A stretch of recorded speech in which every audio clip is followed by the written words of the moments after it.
Hello everybody, welcome back to HardReset.Info channel. In today's video, I'll show you how to measure readiness score on your AMAZFIT Balance to XD.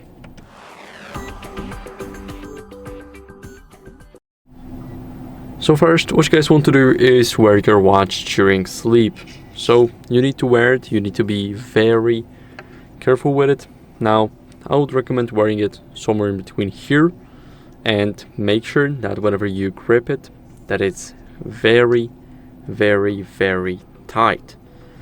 So enough of that. Here we have the watch. Now after you wear it to sleep, where would you find those settings? So you can open up the app, and here we need to go over is the HRV app right here. And this HRV app will give you a score of everything. So you can see the sleep, you can see your breathing quality, and you will see all that upon waking up with the watch. So that's how you guys can do that. I hope this video was helpful. If it was, then leave a like, subscription, and a comment, and I'll see you in the next one. Bye.